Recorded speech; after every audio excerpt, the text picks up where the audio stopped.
نحمده ونصلي ونسلم على رسوله الكريم أما بعد فقد قال الله تبارك وتعالى في القرآن المجيد والفرقان الحميد أعوذ بالله من الشيطان الرجيم بسم الله الرحمن الرحيم قل لا أسألكم عليه أجرا إلا المودة في القربى صدق الله مولانا العظيم وصدق رسوله النبي الأمين الكريم ونحن على ذلك لمن الشاهدين والشاكرين والحمد لله رب العالمين۔ ایک مرتبہ عقیدت و محبت کے ساتھ درود شریف کا نذرانہ پیش کریں۔ اللہم صلی علی سیدنا نبینا مولانا محمد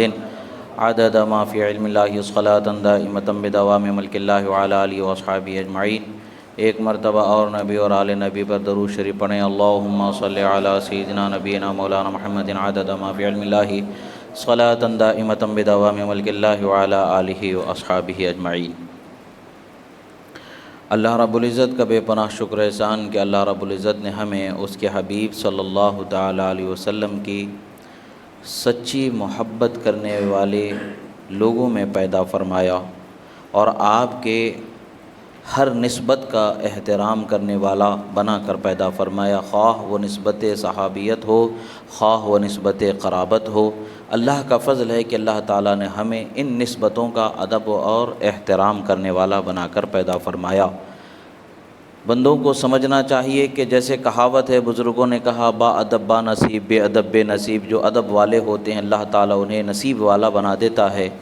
جو ادب نہیں کرتے ہیں انہیں بد نصیبی کا سامنا ہوتا ہے۔ اللہ کا شکر ہے کہ اللہ نے ہمیں ادب کرنے والا، نصیب والا بنا کر پیدا فرمایا۔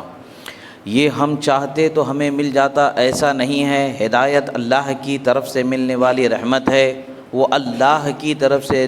دی جانے والی نعمت عظمیٰ ہے کہ جس کا ہم تا دم زیست شکر ادا کریں تب بھی اس کا حق ادا نہیں ہوگا، کہ یہ ہدایت کسب سے مکمل طور پر تعلق رکھنے والی نہیں ہے، بلکہ یہ اللہ کے فضل پر یہ چیز ہے۔ اللہ جسے چاہتا ہے ہدایت سے سرفراز فرما دیتا ہے۔ میدان عمل میں اللہ تبارک و تعالیٰ نے ہمارے لیے راہوں کو کشادہ فرمایا۔ حقیقت ہدایت اللہ ہی کی طرف سے ملنے والی ہے، اور اللہ اگر نہ چاہے تو اللہ کے رحم سے ہمیں امید ہے کہ اللہ نے ہمیں نعمتوں سے سرفراز فرمایا، آگے بھی سرفراز فرمائے گا۔ خدا نہ خواستہ خدا کی بارگاہ میں اگر کوئی راندہ درگاہ بنا دیا جائے تو پھر اس کا کیا حال ہوگا خدا ہی جانے، اور اس کا ہم اندازہ ہی نہیں لگا سکتے۔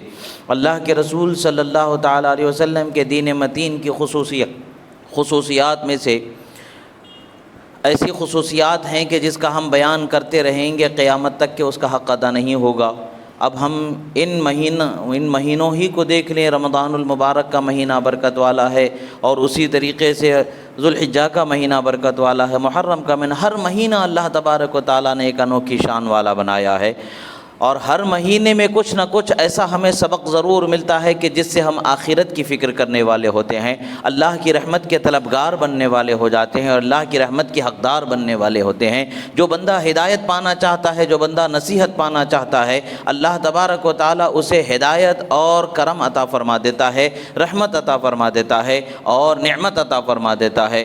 اور اگر کوئی بندہ خدا نہ خواستہ وہ اللہ کی رحمت سے دور ہونے کے اعمال میں گرفتار ہوتا ہے تو مہلت دی جاتی ہے تاکہ وہ اپنے آپ کو سدھار لے اور اللہ کی رحمت کے راستے پر آنے والا بندہ ہو جائے۔ عزیزان محترم، یہ جیسا کہ آپ حضرات جانتے ہیں کہ اب جیسے ہم عموماً مشہور ہے ذوالحجہ کا یعنی بقرعید کا جو مہینہ ہے، یہ مہینہ کیسی کیسی قربانیوں سے گزرا ہے، ان قربانیوں کا ہمیں اندازہ ہے۔ یہ مہینے کے ساتھ ساتھ آنے والا مہینہ محرم الحرام کا یہ بھی قربانیوں سے تعلق رکھنے والا مہینہ ہے۔ یعنی انسان کو بتایا جا رہا ہے کہ ایک مرحلے کے اختتام پر بھی قربانی ہوتی ہے اور ایک مرحلے کے ابتدا پر بھی قربانی ہوتی ہے، اور جب بندہ قربانیوں سے متعلق ہو جاتا ہے تو وہ کامیاب بندہ بنا دیا جاتا ہے۔ یعنی ذوالحجہ کا یہ مہینہ ہے، بقرعید کا مہینہ ہے، حضرت ابراہیم علیہ السلام کی آزمائش کی یادگار ہے۔ حضرت اسماعیل علیہ السلام نے رب ذوالجلال کے حکم پر اپنے شہزادے لخت جگر کو قربان کرنے کا ارادہ بنا لیا، اور یقیناً وہ قربان کر ہی دیتے، یقیناً وہ ذبح کر ہی دیتے، مگر اللہ تبارک و تعالیٰ کو کچھ اور منظور تھا۔ آزمایا گیا اور ان کے شہزادے کے بدلے میں اللہ تبارک و تعالیٰ نے دمبا عطا فرما دیا، اور پھر اللہ کے فضل و کرم سے وہ یادگار کو آج بھی ہم یاد رکھتے ہیں اور اللہ کی راہ میں قربان کرتے ہیں، اور اللہ کے اس عظیم بندوں کی قربانی، حقانیت، صداقت، اخلاص اور عزم و ارادے کو ہم محسوس کرتے ہیں کہ کس قدر عزم و ارادہ ہوگا کہ اللہ تبارک و تعالیٰ نے ان کے لیے فدیہ عطا فرما دیا، ورنہ تو حضرت اسماعیل علیہ السلام کو ضرور ذبح کیا ہی جاتا، کیونکہ انبیاء اللہ کے حکم سے سرتابی کسی حال میں کر ہی نہیں سکتے، ان سے وہ ہو ہی نہیں سکتا، اس لیے کہ گناہ ان سے ہونا ہی نہیں ہے، اللہ تعالیٰ نے پاک اور معصوم بنا کر پیدا فرمایا ہے۔ اس قربانی کو ہم یاد کرتے ہیں، کچھ اور لمحے نہیں گزرتے ہیں، ایک دن نہیں گزرتے ہیں کہ پھر رسول اللہ صلی اللہ تعالیٰ علیہ وسلم کے جلیل القدر صحابی حضرت عثمان غنی ذو النورین رضی اللہ تعالیٰ عنہ کی شہادت کے دل سوز واقعات کا سامنا ہوتا ہے کہ ظلم کرنے والوں نے کس قدر ظلم کیا، کس طرح سے ان کی شہادت ہوئی، اور عظیم سانحہ کا ہماری نگاہوں کے سامنے واقعات ہوتے ہیں کہ ہمیں سبق ملتا ہے، عبرت ملتی ہے، درس ملتا ہے کہ امت کو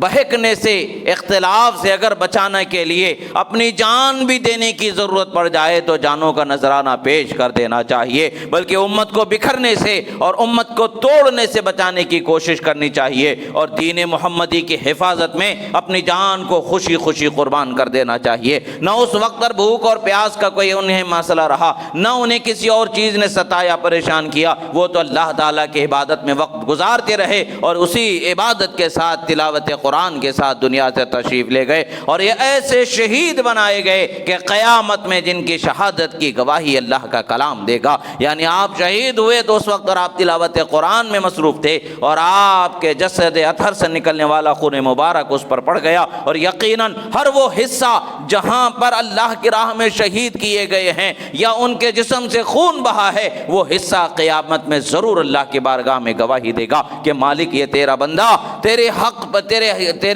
تیرے دین کی حقانیت کے بیان کرنے کے لیے حقانیت پر قائم رہتے ہوئے اس جگہ پر اپنی قربانی کو پیش فرمایا تھا، اس قربانی کا وہ حصہ گواہ دینے والا ہو جائے گا۔ اور ایسے ہی آگے بڑھیں اور پھر نعمتوں کے دروازے کشادہ ہوتے ہیں، رسول اللہ صلی اللہ تعالیٰ علیہ وسلم کے انعام و اکرام کے دریاؤں کو بہایا جاتا ہے، اور اہل بیت اطہار کی عظمتوں کا بیان کیا جاتا ہے، حضرت مولا کائنات کے مولا المسلمین والمسلمات ہونے کا اعلان فرمایا جاتا ہے، اور امت کو یہ سبق دیا جاتا ہے، یہ درس دیا جاتا ہے، لوگوں یہ نہ سمجھنا کہ اب تمہارے لیے سب کچھ چیزوں کا معاملہ ختم ہو گیا ہے، بلکہ ایک معاملہ ہے، میں دنیا میں رہوں گا اور دنیا سے جاؤں گا، ہر حال میں میرے اہل بیت کے ساتھ حسن سلوک کرنا تمہارا یہ معاملہ ہے، اور یہ ایسی ہی نہیں ہے بلکہ یہ حسن سلوک کرنے والوں کے لیے کتنے کتنے انعامات ہیں اور کیسے کیسے انعامات ہیں، ان کو احادیث مبارکہ میں محدثین اکرام نے جمع فرمایا۔ خدا کی قسم اگر محدثین اکرام اہل بیت سے محبت کرنے والے نہ ہوتے تو یہ احادیث آج کے زمانے میں ہم تک کے محفوظ نہ پہنچی ہوتی۔ اہل بیت اطہار کی عظمتوں کو اللہ تبارک و تعالیٰ نے قیامت تک کے لیے محفوظ کرنا چاہا، تبھی تو اللہ تبارک و تعالیٰ نے محفوظ فرمایا، اور پتہ چلتا ہے کہ اہل بیت کی فضیلتیں بھی یہ دین کا ایک حصہ ہیں جس کی حفاظت رب ذوالجلال نے خود فرمائی ہے، اور قیامت تک کے نعمت باقی رہنے والی ہے۔ حدیث مبارکہ میں آتا ہے، حضرت ابو سعید رضی اللہ تعالیٰ عنہ روایت فرماتے ہیں، نبی سعید عن النبی صلی اللہ تعالیٰ علیہ وسلم قال ان عیبتی التي آوی الیہا اہل بیتی وان کرشی الانصار فاعفوا عن مسیحہم واقبلوا من محسنہم، او کما قال رسول اللہ صلی اللہ علیہ وسلم۔ فرماتے ہیں سنو اے لوگو، سنو سنو، میں جن سے آرام پاتا ہوں، جن سے راحت پاتا ہوں، یا جن سے میں خوشی محسوس کرتا ہوں، جن کے لیے میں اپنے دل میں راحت اور جن کے وجود سے میں اپنے لیے راحت محسوس کرتا ہوں، یا میں نے جن پر یہ احسان فرمایا ہے کہ ان کے وجود کو رب تعالیٰ نے میرے لیے راحت بنا دیا ہے، ہر اعتبار سے دیکھا جائے رسول اللہ جن سے راضی ہوتے ہیں، رسول اللہ جن سے احسان، جن کے محبتوں کو قبول فرماتے ہیں، جن سے آرام پاتے ہیں، جن پر احسان خیر کثیر فرماتے ہیں، وہ کون ہے؟ فرماتے وہ میری اہل بیت ہیں، اور میرے انصار صحابہ ہیں جن سے میں راحت پاتا ہوں، میری اہل بیت ہیں میں جن سے راحت پاتا ہوں۔ جان لو اگر ان میں سے کسی غلط کرنے والے یعنی کسی خطا کرنے والے کو دیکھ لو، تم کو اگر کسی سے تکلیف پہنچ جائے ان میں سے تو درگزر کر دو، معاف کر دو، اور بھلائی کرنے والے کی بھلائی کو قبول کر لو۔ اللہ کے رسول صلی اللہ تعالیٰ علیہ وسلم یہ بتا رہے ہیں کہ بشری تقاضے کے تحت ہر انسان معصوم عن الخطا نہیں ہوتا ہے. معصوم عن الخطا تو وہ انبیاء کرام کی ذات ہوتی ہے انسانوں میں، اور دیگر ہیں سب سے خطا ممکن ہے. ہاں وہ بھی کچھ ہوتے ہیں جن کو اللہ محفوظ کر لیتا ہے، بچا لیتا ہے، ہونے نہیں دیتا ہے، یہ اس کی رحمت ہے. مگر خطا ہونا ممکن ہے، انبیاء کے علاوہ تمام انسانوں میں سے ہر انسان سے خطا ہونا ممکن ہے. اسی امکان کے تحت اگر کسی سے کچھ غلطی ہو جائے اور اگر کسی سے کوئی تکلیف پہنچ جائے، کوئی آپ کی دل آزاری ہو جائے، تو اللہ کے رسول صلی اللہ علیہ وسلم فرماتے ہیں درگزر سے کام لینا، معاف کر دینا اور بھلا کرنے والے کے بھلائی کو قبول کر لینا. اب معاف کرنے والوں کے لیے کیا انعام ہے؟ رسول اللہ صلی اللہ تعالیٰ علیہ وسلم فرماتے ہیں حوض کوثر پر تمہارا ہمارا سامنا ہونے والا. حوض کوثر پر تمہارا اور ہمارا سامنا ہونے والا ہے. اللہ کے رسول صلی اللہ تعالیٰ علیہ وسلم پھر اہل بیت مبارکہ کے حق میں اب جو حدیث مبارکہ ذکر ہوئی اسے امام ترمذی نے بھی روایت فرمایا ہے، امام ابن ابی شیبہ نے بھی روایت فرمایا ہے، اور اس حدیث کو امام ترمذی نے حدیث حسن قرار دیا ہے. پتہ چلتا ہے کہ اللہ کے رسول صلی اللہ تعالیٰ علیہ وسلم نے اہل بیت کی فضیلت میں جو حدیث بیان فرمائی ہے، اہل حدیث یعنی حدیث کے علم رکھنے والے اولو العزم ہستیوں کے نزدیک یہ حدیث قبول کے اونچے مقام پر پہنچنے والی حدیث ہے، یعنی درجہ حسن پر پہنچی ہوئی حدیث ہے، یعنی اعلیٰ مقام رکھنے والے احادیث میں اس کا شمار ہوتا ہے. نچلا مقام رکھنے والی ضعیف تر اور بہت زیادہ ضعف رکھنے والی حدیث نہیں ہے، بلکہ ایک اعلیٰ مقام رکھنے والی حدیث ہے. اس سے پتہ چلتا ہے کہ ہر بارے میں ہر باب میں اللہ کے رسول صلی اللہ تعالیٰ علیہ وسلم کا بیان محفوظ بھی ہے اور موجود بھی ہے. ہاں دیکھنے والے کی ضرورت ہے، سننے والے کی ضرورت ہے، پڑھنے والے کی ضرورت ہے، سمجھنے والے کی ضرورت ہے. جو اس کی خواہش کرے گا خدا اس پر رحمتوں کے دروازوں کو کشادہ فرمائے گا، فتوح اور معرفت کے اسرار کو اس پر جاری فرمائے گا، اور حق پر اللہ تعالیٰ اسے گامزن فرما دے گا. جو اس سے دور رکھ کر کے اپنے آپ میں مغرور رہے گا، وہ یہ گمان و تصور میں رہے گا کہ میں نے سب کچھ حاصل کر لیا ہے، یہ اس کے لیے فائدہ دینے والا نہیں ہے. اس لیے کہ غرور ہمیشہ انسان کو نچلی طرف لے جاتا ہے. الآخر الحاصل آگے دوسرے حدیث رسول اللہ صلی اللہ تعالیٰ علیہ وسلم ارشاد فرماتے ہیں، حضرت زید بن ثابت رضی اللہ تعالیٰ عنہ سے فرماتے ہیں قال رسول اللہ صلی اللہ علیہ وسلم انی تارک فیکم خلیفتین کتاب اللہ حبل ممدود من ما بین السماء والارض او ما بین السماء الى الارض وعترتی اہل بیتی وانہما لن یتفرقا حتی یرد علی الحوض. امام احمد بن حنبل نے اس حدیث مبارکہ کو روایت فرمایا ہے. اللہ کے رسول صلی اللہ تعالیٰ علیہ وسلم ارشاد فرماتے ہیں اے لوگو میں تمہارے درمیان دو نائب کو چھوڑ کر کے جا رہا ہوں، ایک قرآن ہے اور دوسری میری اہل بیت ہے. جان لو قرآن آسمان سے زمین تک مضبوط اجابت کی ڈور ہے، اور میری اہل بیت کو اور قرآن کو تھامے رکھو، اور یہ دونوں یعنی میری اہل بیت اور قرآن کبھی ایک دوسرے سے جدا نہیں ہونے والے ہیں، یہاں تک کہ دونوں حوض کوثر پر ایک ساتھ میرے پاس پہنچائے جانے والے ہیں. یعنی بتایا جا رہا ہے تم جس کے ساتھ جڑے رہو گے انہی کے ساتھ میرے پاس قیامت میں پہنچائے جاؤ گے. تم راستہ بدل لو گے، قرآن اور اہل بیت سے ہٹ کر کے اگر زندگی جینا چاہو گے حوض کوثر پر نہیں پہنچ سکتے، اس لیے کہ حوض کوثر پر یقیناً جن کو اکٹھے پہنچایا جائے گا وہ قرآن اور اہل بیت کی ذوات مبارکہ. یعنی قرآن اللہ کا کلام ہے، اور اللہ کے کلام سے اہل بیت قیامت تک کے بلکہ حوض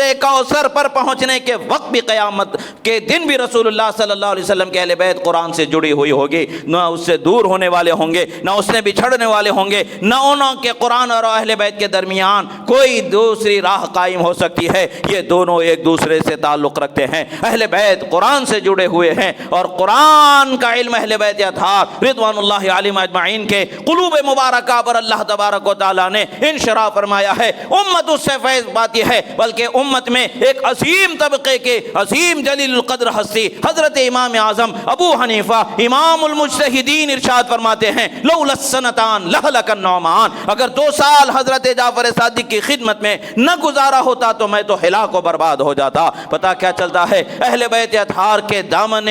قلب کو اللہ تبارک و تعالیٰ نے علم دین سے ایسا لبریز فرمایا ہے، ایسا لبریز فرمایا ہے. امت جن کے علم دانی اور جن کے بلندی علم کی ماننے والے ہیں وہ کہتے ہیں کہ ان کی صحبت میں نہ ہوتا تو میں تو ہلاک و برباد ہو جاتا. اس سے پتہ چلتا ہے کہ اللہ کے رسول صلی اللہ علیہ وسلم کی قرابت کی بنیاد پر اللہ تبارک و تعالیٰ کے خصوصی اکرامات، خصوصی انعامات، خصوصی احسانات رسول اللہ کے اہل بیت پر جاری ہوتے رہتے ہیں. دوسری حدیث مبارکہ میں آتا ہے رسول اللہ صلی اللہ تعالیٰ علیہ وسلم فرماتے ہیں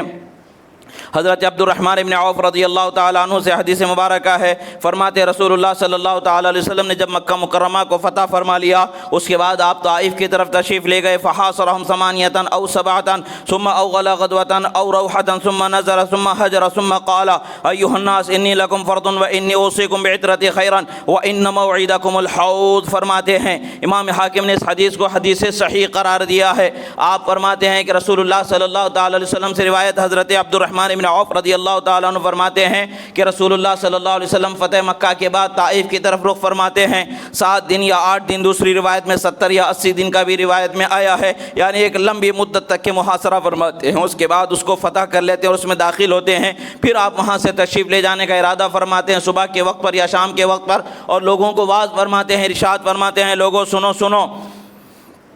آپ ارشاد فرماتے ہیں کہ میں تمہارے درمیان تم سے پہلے حوض کوثر پر پہنچنے والا ہوں، یعنی اے لوگوں سنو، میں تمہارا انتظار حوض کوثر پر کرنے والا ہوں، یعنی میں تم سے حوض کوثر پر ملاقات کرنے والا ہوں، یاد رکھو کہ تم سے پہلے میں حوض کوثر پر رہوں گا۔ اور پھر فرماتے ہیں کہ میں تمہیں وصیت کرتا ہوں، نصیحت کرتا ہوں، میری اہل بیت کے ساتھ بھلائی کا سلوک کو روا رکھنا، بھلائی کے ساتھ پیش آنا، ان کے ساتھ بدسلوکی نہ کرنا، ان کے ساتھ بد زبانی، ان کو تکلیف پہنچانے والا کام نہ کرنا، بھلائی کا کام کرنا، تاکہ حوض کوثر پر جب تمہارا مجھ سے ملنا ہوگا، میرا سامنا ہوگا، تو اس وقت پر پیاس کو بجھانے کے لیے حوض کوثر کا جام تمہیں ملنا ہے۔ رسول اللہ صلی اللہ تعالیٰ علیہ وسلم وصیت فرماتے ہوئے یاد دلا رہے ہیں، آخری جو تمہارا ملنا ہوگا، جہاں تمہارا پہنچنا ہوگا، وہ وقت کو یاد رکھو اور اس مقام کو یاد رکھو، اور میری اہل بیت کے ساتھ بھلائی کے ساتھ پیش آؤ، یعنی پیاس کو محشر کی یاد رکھو، اہل بیت کے ساتھ بھلائی سے پیش آؤ، حوض کوثر پر سیرابی ہونے والے مقام کو یاد رکھو، اور میری اہل بیت کے ساتھ بھلائی سے پیش آؤ۔ بات کیا ہے؟ نجد کے علاقے میں رسول اللہ صلی اللہ علیہ وسلم فرما رہے ہیں، اور یہ بیان فرما رہے ہیں، اور یہ بتا رہے ہیں، اس سے پتہ چلتا ہے کہ جتنے فتنے خارجیت کے اٹھنے والے ہیں، ابھرنے والے ہیں، ان سب کو قیامت تک کے لیے رسول اللہ صلی اللہ علیہ وسلم نے بتا دیا۔ یاد رکھو، تم اپنے طاقت و روب و دبدبے کے نشے میں چور ہو کر کے میری اہل بیت کے ساتھ برا سلوک کرنے والے نہ ہو جانا، تمہارا ملنا یقیناً میرے سامنے ہے، حوض کوثر پر تمہیں میرے پاس بھیجا جائے گا، ملنا ضرور ہوگا، اس وقت کو یاد رکھ لینا، اور میرے اہل بیت کے ساتھ اچھا سلوک کرنے والے ہو جانا۔ یہاں اچھا سلوک کرو گے وہاں اچھا بدلہ پاؤ گے، اور یہاں بدسلوکی کرو گے وہاں تمہارا کیا حال ہوگا یہ اللہ اور اس کا رسول بہتر جانے، ہم اس کے بارے میں کچھ کہہ نہیں سکتے۔ دوسری حدیث ہے، رسول اللہ صلی اللہ تعالیٰ علیہ وسلم نے فرمایا، حضرت زید بن ارقم رضی اللہ تعالیٰ عنہ سے حدیث مبارکہ ہے، اور یہ حدیث کو بھی امام حاکم رضی اللہ تعالیٰ عنہ نے حدیث سے صحیح قرار دیا ہے۔ فرماتے ہیں رسول اللہ صلی اللہ علیہ وسلم نے فرمایا، ایھا الناس انی تارک فیکم امرین لن تضلوا ان اتبعتموہما وہما کتاب اللہ واہل بیتی وعترتی، ثم قال تعلمون انی اولی بالمؤمنین من انفسهم 3 مرات قالوا نعم فقال رسول اللہ من کنت مولاہ فعلی مولا۔ فرماتے رسول اللہ صلی اللہ تعالیٰ علیہ وسلم ارشاد فرماتے، حضرت زید بن ارقم رضی اللہ تعالیٰ عنہ بیان فرماتے ہیں کہ رسول اللہ صلی اللہ علیہ وسلم نے فرمایا کہ لوگوں سنو، میں قریب دنیا سے رخصت ہونے والا ہوں، میں رحمت خداوندی میں تشریف لے جانے والا ہوں، ایک عالم سے دوسرے عالم میں منتقل ہونے والا ہوں، اور یاد رکھو میں تمہارے درمیان 2 مضبوط چیزوں کو چھوڑ کر کے جا رہا ہوں، اور تم ان 2 مضبوط چیزوں کو تھامے رہو گے تو یقیناً جان لو کہ تم کبھی گمراہ نہیں ہو سکتے۔ وہ 2 مضبوط چیزیں کون سے ہیں؟ وہ 2 اہم چیزیں کون سی ہیں؟ اللہ کے رسول فرماتے، ایک تو اللہ کی کتاب قرآن ہے، دوسری میری اہل بیت تمہارے درمیان چھوڑ کر کے جا رہا۔ سرکار کا یہ بیان یہ بتا رہا ہے کہ جو قرآن اور اہل بیت کے دامن سے جڑا ہوا ہے وہ قیامت تک کے گمراہی سے محفوظ رہنے والا ہے، ہدایت کا سرچشمہ اس پر جاری کر دیا جائے گا، ہدایت کی راہ پر اسے گامزن کر دیا جائے گا، اور ہدایت کے ساتھ اسے دنیا سے جانا ہوگا، پھر ہدایت والوں کے ساتھ اٹھایا جائے گا، پھر ہدایت والوں ہی کے ساتھ میں حوض کوثر پر رسول اللہ کے پاس پہنچایا جائے گا۔ اللہ کے رسول صلی اللہ علیہ وسلم فرماتے ہیں، پھر فرماتے ہیں، کیا تم نہیں جانتے ہو کہ مومنوں کی جانوں سے زیادہ عزیز میں ہوں مومنوں کے نزدیک؟ یہ 3 مرتبہ رسول اللہ نے پوچھا، تمام صحابہ نے عرض کیا، بے شک یا رسول اللہ آپ ہماری جانوں سے زیادہ ہمارے لیے عزیز ہیں، بے شک ہماری جانوں سے زیادہ آپ ہمارے لیے عزیز ہیں۔ رسول اللہ صلی اللہ علیہ وسلم نے جب ان سے یہ پوچھا، اس کے بعد میں پھر فرمایا، سنو، میں جس کا مولا ہوں علی اس کے مولا ہے۔ اور رسول اللہ صلی اللہ علیہ وسلم نے بتا دیا لوگوں جس کو میں عزیز ہوں علی اس کو عزیز ہوں گے، میں جس کا پیارا ہوں علی اس کے پیارے ہیں، میں جس کا مددگار ہوں علی اس کے مددگار ہیں۔ اللہ کے رسول صلی اللہ تعالی علیہ وسلم نے بتا دیا میں جس کا بھی محبوب ہوں علی اس کے محبوب ہیں۔ پتہ چلتا ہے آدم علیہ السلام سے لے کر کے عیسیٰ علیہ السلام تک کے ہر پیغمبر کے محبوب رحمت للعالمین بنے ہیں، تو وہ محبوب ہو کر کے انہی کے صدقے میں حضرت مولا علی ان کے محبوب بنا دیے گئے ہیں۔ یعنی کائنات میں جنہیں محبوب ہونے کا زبان مصطفیٰ کے ساتھ صحرا ملا ہے وہ ذات مولا علی حیدر کرار رضی اللہ تعالیٰ عنہ ہے، کہ اللہ کے رسول صلی اللہ علیہ وسلم نے فرمایا من کنت مولاہ فعلی مولا، میں جس کا مولا علی اس کے مولا، میں جس کا محبوب علی اس کے محبوب، میں جس کا مددگار علی اس کے مددگار۔ اللہ کے رسول صلی اللہ تعالیٰ علیہ وسلم کا یہ فرمان حدیث صحیح ہے۔ آج کل ایسا مزاج بن گیا ہے کہ جہاں حضرت رسول صلی اللہ تعالیٰ علیہ وسلم کی کوئی حدیث پیش کر دی جاتی ہے اس پر اعتراض کرنے والا سب سے پہلا بولتا ہے ضعیف حدیث سے لا کر کے ہمیں کچھ مت سناؤ۔ یعنی اس کو پہلے ہی سے انہوں نے تیار اپنے ذہن میں بنا کے رکھا ہے پلان کہ کوئی حدیث پیش کرے گا تو فوراً اسے ضعیف کہہ کر کے نکار دیں گے۔ یاد رکھیں گے حدیث ضعیف ہر جگہ نکاری جانے والی نہیں ہے۔ ضعیف حدیث کا بھی ایک مقام ہے، اس کا بھی ایک درجہ ہے، وہ جہاں قبول کی جاتی ہے باقی میں اسے قبول کیا جاتا ہے۔ ہر مقام میں نکارا نہیں جا سکتا ہے، ہر مقام میں اس کا انکار نہیں کیا جا سکتا ہے۔ جہاں فضیلت کی بات آتی ہے، جہاں ترغیب و ترہیب کی بات آتی ہے، وہاں ضعیف حدیث کا قبول کیا جانا بالاجماع ثابت ہے۔ حدیث ضعیف وہاں قبول کی جاتی ہے، اور علی الاختلاف بعض جگہوں پر حدیث ضعیف احکام کے اندر بھی قبول کی جاتی ہے۔ یہ علمی گفتگو اہل علم جانتے ضرور ہیں، علماء فقہا ضرور جانتے ہیں، مگر عوام کے لیے یہ بات ہے کہ ہر حدیث کو نکارا نہیں جا سکتا ہے۔ ہر حدیث کا ایک مقام ہوتا ہے، ایک درجہ ہوتا ہے، اس مقام و درجے میں اس حدیث کو قبول کیا جاتا ہے، اس کا اعتبار ہوتا ہے اور اس کا فائدہ بھی ہوتا ہے۔ یاد رکھیں یہاں جو حدیث ابھی عرض کی گئی ہے یہ حدیث سے صحیح ہے۔ صحیح حدیث کا بھی اب جب بیان کیا جاتا ہے تو من مانی کی باتیں آتی ہیں، نہیں ایسا نہیں ہوگا، ویسا نہیں ہوگا، یہ مطلب نہیں ہوگا، وہ مطلب نہیں ہوگا۔ جان لو یہاں پر ہم یہ کہتے ہیں کہ ہر وہ معنی جو مولا کے لیے رسول اللہ کی ذات کے لیے شامل ہو سکتا ہے، لائق ہو سکتا ہے، موضوع ہو سکتا ہے، وہ تمام معنی رسول اللہ کی ذات کے لیے مراد ہیں۔ اور جب رسول اللہ نے حضرت مولا علی کے لیے کہہ دیا ہے تو ہم یہی کہیں گے جو معنی، جو مفہوم، جو مطلب حضرت مولا علی کی ذات کے لائق ہے وہ تمام معنی، وہ تمام مرادیں حضرت مولا علی کے لیے یہاں پر شامل ہیں۔ اس لیے کہ اللہ کے رسول نے فرما دیا ہے، خاص الگ الگ کر کے نہیں فرمایا، ہاں جو منصوص الگ احکام ہیں وہ اپنی جگہ پر جدا ہوں گے۔ ہر وہ مقام، ہر وہ درجہ جو لائق مولا علی ہے وہ مولا علی کو حاصل ہے۔ رسول اللہ صلی اللہ علیہ وسلم کے فرمان مبارکہ کی روشنی میں اللہ کے رسول صلی اللہ تعالی علیہ وسلم، اب یہ بات ایک نہیں نکل گئی کہ اہل بیت سے مراد اب جو ہیں تو وہ صرف سرکار مدینہ صلی اللہ تعالی علیہ وسلم کے اہل بیت ہی نہیں ہے، بھائی سبھی لوگ اس میں شامل ہو جاتے ہیں۔ بے شک صدقے میں ضرور سبھی آ جاتے ہیں۔ مولا القوم منہم کہا گیا ہے، جو غلام ہوتے ہیں وہ اپنے آقا کے ساتھ ہی شامل ہو جاتے ہیں۔ بے شک ہم سب اہل بیت اطہار رضوان اللہ علیہم اجمعین کے غلام ہیں، پنجتن پاک کے ہم غلام ہیں۔ بے شک غلامی کے اعتبار سے ہم ان کے صدقہ ضرور ملتا ہے ہمیں، ہم ان کے صدقے میں حصے دار ضرور ہو جاتے ہیں، مگر اصل مطلب کیا ہے، اصل مراد کون ہستیاں ہیں؟ اللہ کے رسول صلی اللہ تعالی علیہ وسلم کی بارگاہ میں صحابہ نے عرض کیا یا رسول اللہ، جب آیت مبارکہ قل لا اسألکم علیہ اجرا نازل ہوئی، آپ نے صحابہ نے عرض کیا یا رسول اللہ وہ کون سے آپ کے رشتہ دار ہیں کہ جس کی محبت ہم پر واجب کر دی گئی ہے؟ اس لیے کہ جان لیں عرب کا کوئی ایسا قبیلہ نہیں ہے کہ جس سے رسول اللہ کی رشتہ داری جڑی ہوئی نہ ہو، ہر قبیلے سے رسول اللہ کی رشتہ داری جڑی ہوئی ہے۔ پھر یہاں پر یہ مفہوم مراد لیا جا سکتا تھا، ہر رشتہ داری کا لحاظ کیا جا سکتا تھا، مگر صحابہ ایسے ہی اونچے درجے کے نہیں ہیں، وہ دین کو بڑی باریکیوں کے ساتھ رسول اللہ سے سیکھتے ہیں اور امت تک کی امانت داری کے ساتھ پہنچانے والے ہوتے ہیں۔ وہ باریکی کو انہوں نے حاصل کیا، امانت داری سے ہم تک کے پہنچایا۔ وہ باریکی کیا ہے؟ انہوں نے پوچھا یا رسول اللہ یہ معاملہ کیا ہے؟ آپ کی رشتہ داری تو ہر عرب کے قبیلے سے ہے، یہاں پر وہ کون سے رشتہ دار ہیں جن کی محبت کو یہاں پر واجب کیا گیا ہے؟ رسول اللہ صلی اللہ تعالی علیہ وسلم نے فرمایا قالوا یا رسول اللہ من قرابتک هؤلاء الذین وجبت علینا مودتهم قال قال علی و فاطمہ وابناہما، فرمایا کہ سنو اے لوگو کہ وہ جن کی محبت واجب کر دی گئی ہے وہ علی، فاطمہ، حسن و حسین کی ذوات مبارکہ۔ اللہ کے رسول صلی اللہ تعالیٰ علیہ وسلم نے یہ اعلان فرمایا اور بتا دیا لوگوں کو کہ ان سے محبت کرنے والے ہو جاؤ، اور ان سے محبت کرنا گویا کہ میرے ساتھ اچھا سلوک کرنے کا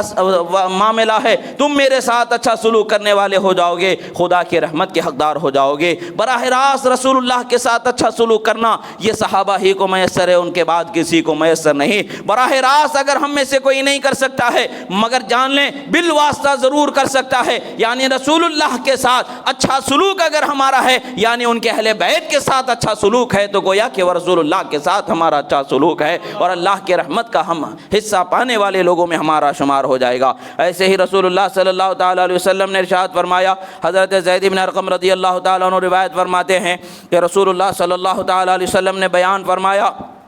اور ارشاد فرمایا، اے لوگوں میں تمہارے درمیان دو مضبوط چیزیں چھوڑ کر کے جا رہا ہوں، اب تم دیکھو کہ تم ان دو چیزوں کے ذریعے میرے ساتھ کیسے جڑے رہتے ہو، کیسے اپنا تعلق مجھ سے بنائے رہتے ہو ان دو چیزوں کے ذریعے۔ پھر فرمایا، اے لوگوں سنو جان لو کہ وہ دو چیزیں کون سے ہیں۔ وہ دو چیزیں، ایک تو اللہ کی کتاب ہے جو قرآن مجید ہے، آسمان سے زمین تک مضبوط اجابت کی ڈور ہے، اور دوسری میری اہل بیت ہے جو میں تمہارے درمیان چھوڑ کر کے جا رہا ہوں۔ پھر فرماتے ہیں، وَإِنَّ اللَّطِيفَ الْخَبِيرَ نَبَّأَنِي أَنَّهُمَا لَن يَتَفَرَّقَا حَتَّى يَرِدَ عَلَيَّ الْحَوْض، فرماتے ہیں اور لطیف خبیر رب کریم نے مجھے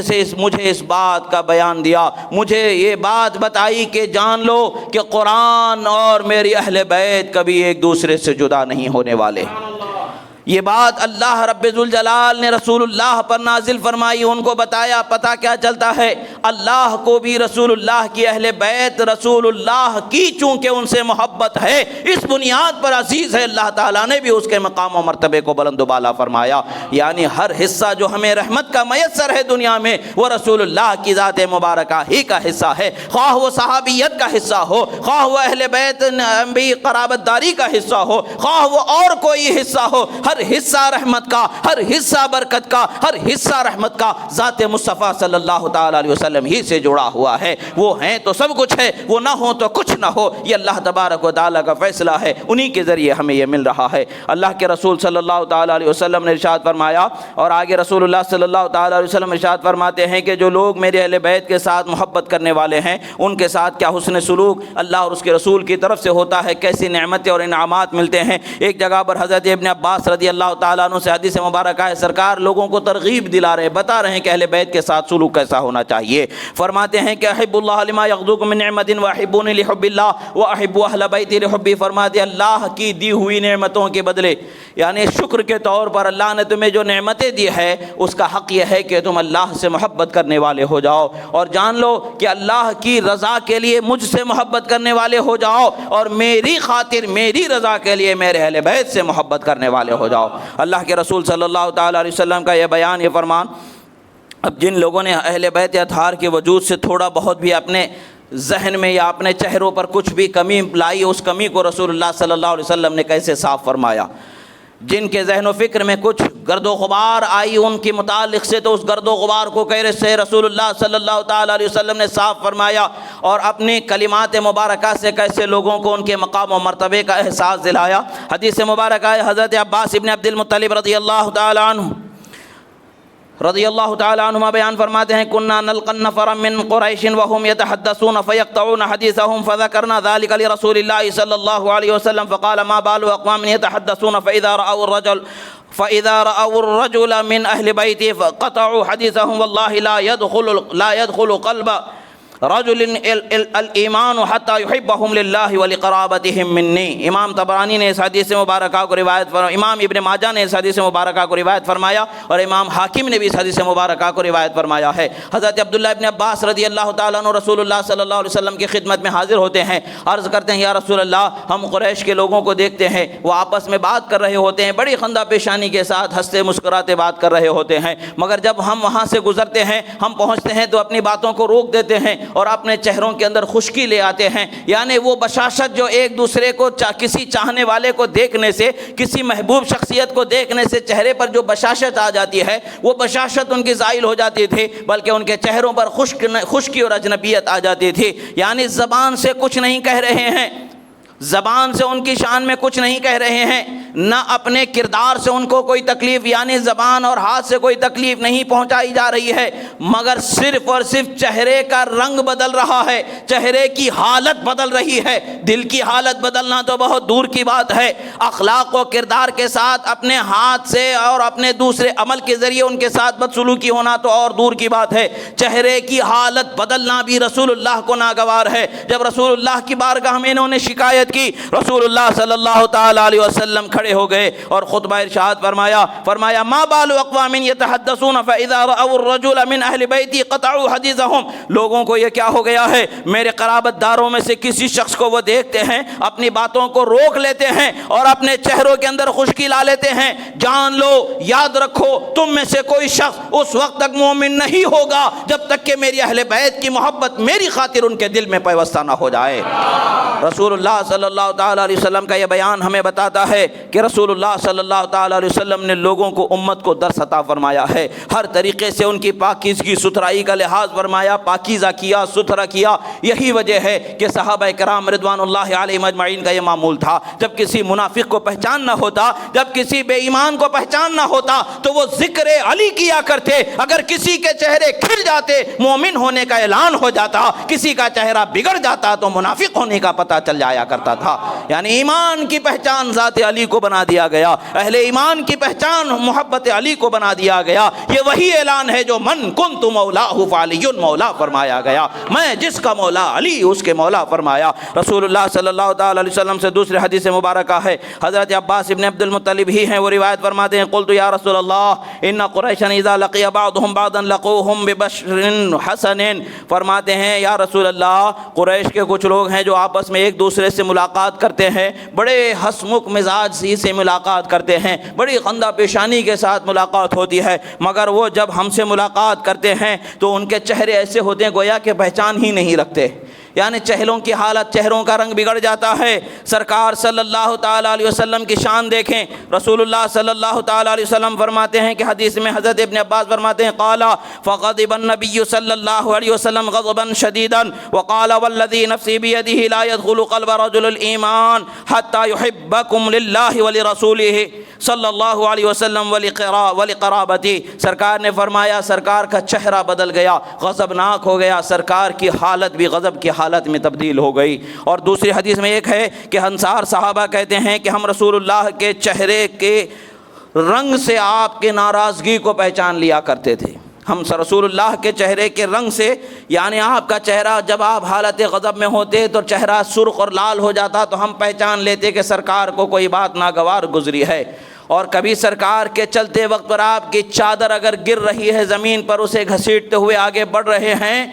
تو اس کو سنبھالنے کے لیے رک نہیں رہے ہیں، آگے آگے تشریف لے جا رہے ہیں، تو صحابہ فرماتے ہیں کہ ہمیں پتہ چل جاتا تھا کہ رسول اللہ کو کوئی بات ناگوار گزری ہے. ایسی ہی حالت ایک اس مرتبہ ہوئی تو حضرت رسول اللہ صلی اللہ علیہ وسلم اپنے حجرے سے نکلتے ہیں اور آپ کا چہرہ غضبناکی کے عالم میں سرخ نظر آ رہا ہے اور چادر زمین پر گھسٹتی نظر آ رہی ہے. تمام انصار صحابہ ہاتھوں میں تلوار لے کر کے حاضر خدمت ہو جاتے ہیں، عرض کرتے ہیں یا رسول اللہ کس چیز نے آپ کو ستایا ہے بتائیں، جو حکم آپ نافذ کرنا چاہیں نافذ کریں. اگر آپ ہمارے ماں باپ کے حق میں بھی حکم نازل کریں تو ہم ان کے ساتھ بھی وہی حکم پورا کرنے والے ہیں. یعنی بتا رہے ہیں یا رسول اللہ دل آزاری کا سبب کیا ہے وہ تو بتا دیں، ناراضگی کا سبب کیا ہے وہ تو بتا دیں، اشارہ فرما دیں، سروں کو ان کے تنوں سے جدا کر دیا جائے گا. یہ رشتہ داری کی محبت نہ آڑے آئے گی، قرابت داری کی محبت نہ آڑے آئے گی. ہمیں تو صرف اور صرف آپ کی رضا اور آپ کی پاسداری کا لحاظ ہے. آپ جو چاہتے ہیں وہ ہم کرنے والے ہیں،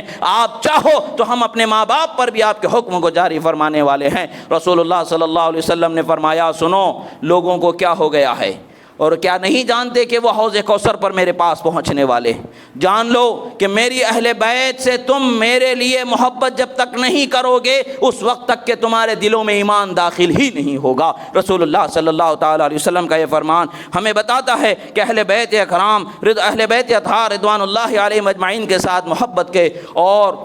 شفقت کے سلوک کو رکھنا چاہیے، حسن سلوک کو رکھنا چاہیے، ان کی محبت کو اپنے دلوں میں بسائے رکھنا چاہیے تاکہ رسول اللہ کی رضا کا ہم حقدار بنا دیا جائے۔ دوسرے ہی حضرت ابو ہریرہ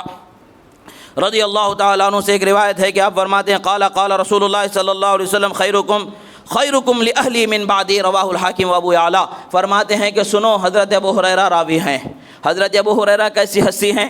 جب ایک قبرستان سے حضرت امام حسین باہر تشریف لا رہے ہیں، آپ کے قدم ہائے مبارکہ پر قبرستان کی مٹی گرد و غبار لگی ہوئی ہے، آپ اپنے دامن کو پھیلائے اور اپنے چادر سے ان کی مٹی کو صاف کرنے لگے۔ حضرت امام حسین نے فرمایا اے صحابی رسول، اے میرے نانا جان کے صحابی، عمر میں آپ بہت بڑے ہیں، آپ میرے قدموں کو کیوں صاف کر رہے ہیں، کیوں جھاڑ رہے ہیں؟ حضرت ابو ہریرہ فرماتے ہیں اے شہزادے رسول چھوڑ دیں مجھے میرے حال پر، مجھے خوب معلوم ہے کہ اہل بیت کا مقام و مرتبہ کتنا بلند و بالا فرمایا گیا ہے، بے شک یہ محبت رسول کا حق ہے جو انہوں نے ادا فرما دیا۔ وہی صحابی یہاں روایت فرماتے ہیں رسول اللہ نے فرمایا تم میں سب سے بہترین وہ شخص ہے جو میرے بعد میری اہل بیت کے ساتھ بھلائی کرنے والا ہوگا، جو سب سے زیادہ بھلائی میرے اہل بیت سے کرنے والا ہوگا میرے بعد، وہ تم میں سب سے زیادہ بہترین شخص ہوگا۔ اور دنیا جانتی ہے، تاریخ جانتی ہے، خلیفہ راشد امام برحق حضرت ابو بکر صدیق رضی اللہ تعالیٰ عنہ نے اہل بیت کے ساتھ وہ محبت کے جوہر دکھائے ہیں، وہ عظمت کے جوہر لٹائے ہیں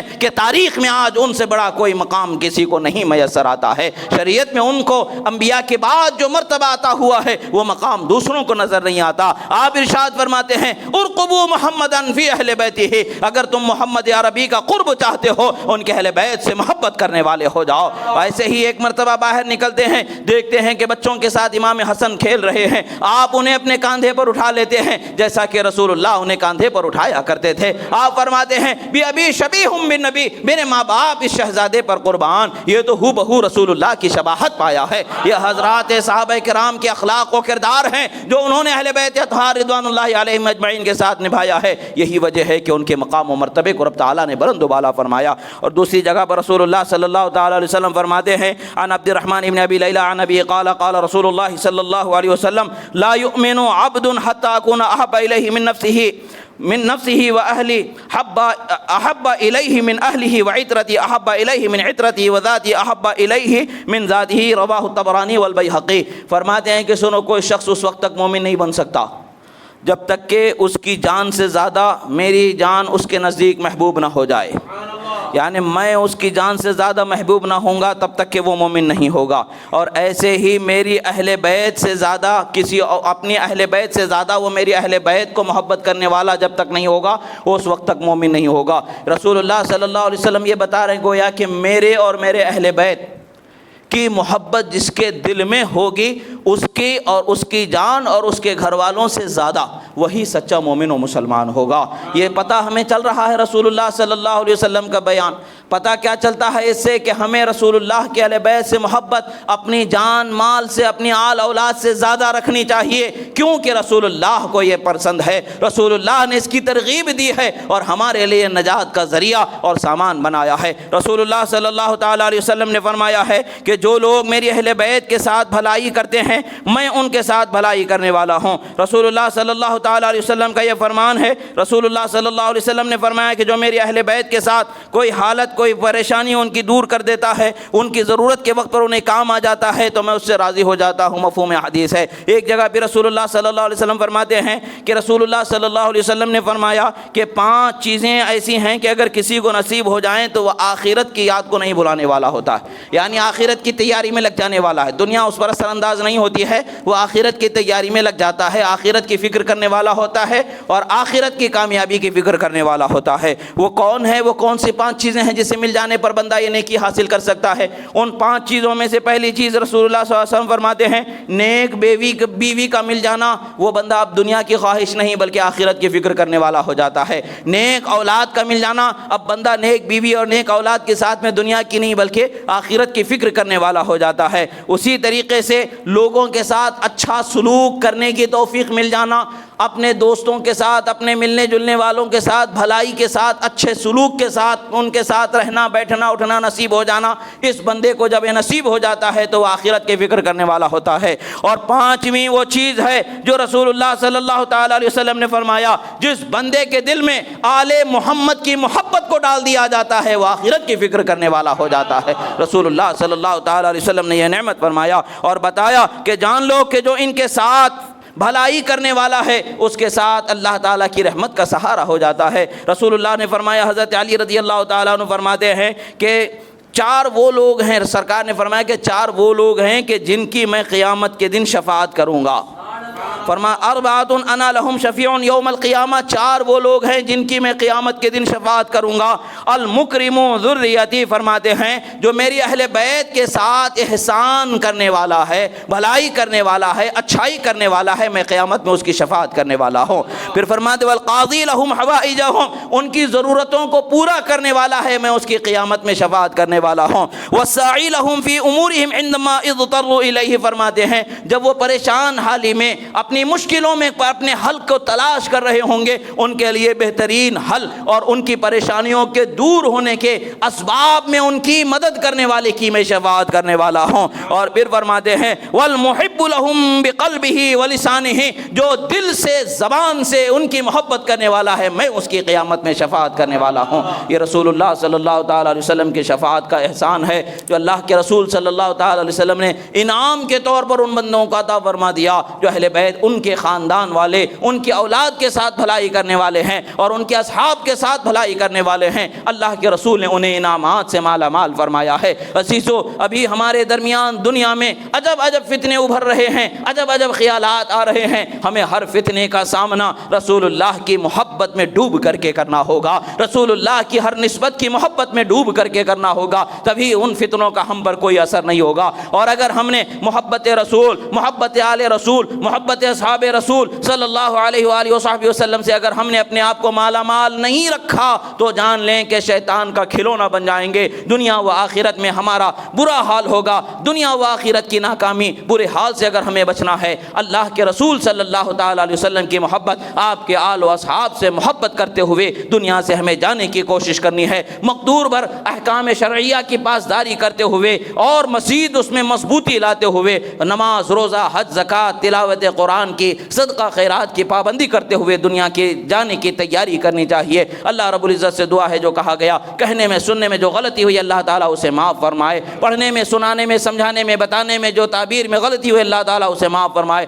جو حق اور صحیح کہا گیا اللہ اسے قبول فرمائے۔ مولا ہم پریشان حال ہیں، مولا ہمارے پریشانیوں سے ہمیں نجات عطا فرما، ہم بیمار ہیں ہمیں شفا کاملہ و عاجلہ عطا فرما، ہم قرض دار ہمیں بار قرض سے سبکدوشی عطا فرما۔ مولا جہاں کہیں بھی مسلمانوں پر ظلم ہو رہا ہے ظالموں کو نیست و نابود فرما، مظلوم مسلمانوں کی مدد فرما، بیواؤں، یتیموں، بے سہاروں، بوڑھوں، کمزوروں، ضعیفوں کے لیے ان کے سہارے، ان کے اسباب، ان کے لیے حمایت کرنے والے افراد کو مہیا فرما۔ مولا مومنوں کے جان مال عزت آبرو ایمان کی حفاظت و سلامتی عطا فرما۔ مولا ہمیں ہماری اولادوں کو نیک توفیق اور ہمیں نیک توفیق عطا فرما، جو بھی اولاد ہے انہیں صاحب اولاد فرما، جن کے گھروں میں جو بیٹے بیٹیاں بھائی بہن غیر شادی شدہ ہیں مولا ان کے شادیوں کے اسباب مہیا فرما، ان کا بہتر و تابندہ مستقبل فرما۔ مولا ہم میں جو پریشان حال ہے، مولا ہم میں جو مجبور ہے، پریشان ہے، دشمنوں کا ستایا ہوا ہے، مولا اس کی پریشانی سے اسے چھٹکارا عطا فرما، دشمنوں کی دشمنی سے اسے کوئی نقصان نہ عطا فرما، پروردگار کامیابی عطا فرما، کامرانی عطا فرما۔ اقول قولی ھذا استغفر اللہ لی ولکم ولسائر المؤمنین وما علینا الا البلاغ المبین برحمتک یا ارحم الراحمین والحمد للہ رب العالمین۔